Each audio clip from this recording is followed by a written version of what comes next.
बात करेंगे एक और बड़ी खबर की, जहां चीफ जस्टिस रंजन गोगोई के खिलाफ एक महिला द्वारा लगाए गए यौन उत्पीड़न के आरोपों पर सुप्रीम कोर्ट में विशेष बेंच में सुनवाई हुई है। इस दौरान चीफ जस्टिस गोगोई ने अपने ऊपर लगे आरोपों को बेबुनियाद बताया और कहा कि इसके पीछे कोई बड़ी ताकत होगी। वो सीजेआई के कार्यालय को निष्कर्ष करना चाहते थे। जस्टिस गोगोई ने सुनवाई के दौरान कहा कि मैंने आज अदालत में बैठने का असामान्य और असाधारण कदम उठाया है क्योंकि चीजें बहुत आगे बढ़ चुकी हैं। मैं इस कुर्सी पर बैठूंगा और बिना किसी भय के न्यायपालिका से जुड़े अपने कर्तव्य पूरे करता रहूंगा। 20 साल की सेवा के बाद ये सीजेआई को मिला इनाम है। चीफ जस्टिस ने कहा कि इससे पीछे कोई बड़ी ताकत होगी। वो सीजेआई के कार्यालय को करना चाहते हैं, लेकिन न्यायपालिका को बलि का बकरा नहीं बनाया जा सकता। रंजन गोगोई ने कहा कि ये अविश्वसनीय है, जहां मुझे लगता है कि इस आरोपों का खंडन करने के लिए मुझे इतना नीचे उतरना नहीं चाहिए। कोई मुझे धन के मामले में नहीं पकड़ सकता है। लोग कुछ ढूंढना चाहते हैं और उन्हें ये मिला। उन्होंने कहा कि न्यायाधीश के तौर पर 20 साल की निस्वार्थ सेवा के बाद मेरा बैंक बैलेंस 6.80 लाख रुपए है। जस्टिस गोगोई ने स्पष्ट किया कि मैं इस कुर्सी पर बैठूंगा और बिना किसी भय के न्यायपालिका से जुड़े अपने कर्तव्य को पूरा करता रहूंगा। तो कोई मुझे धन के मामले में नहीं पकड़ सकता।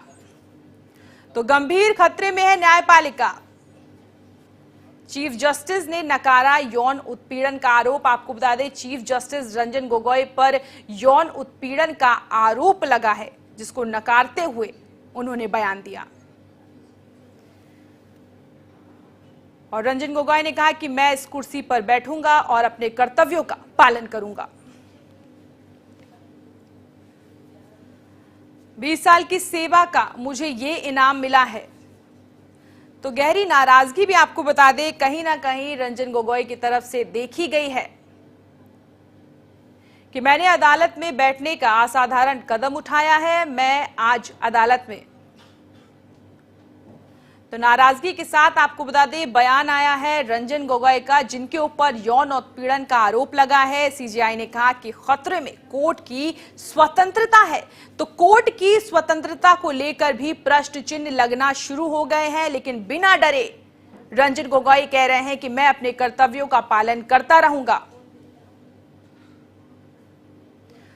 और एक खासा नाराजगी भी उनके इस बयान से साफ देखा जा सकता है, जहां उन्होंने कहा कि 20 साल की सेवा का इस तरह से मुझे इनाम दिया गया है जो मैंने सोचा नहीं था। इसके पीछे कोई बड़ी ताकत होगी।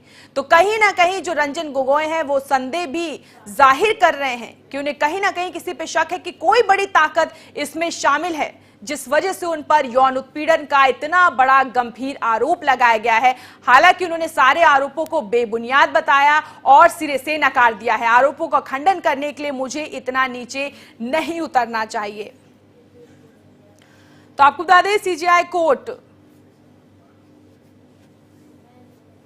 तो रंजन गोगोई पर यौन उत्पीड़न का आरोप लगाया गया। हालांकि सिरे से नकार दिया गया इन आरोपों को।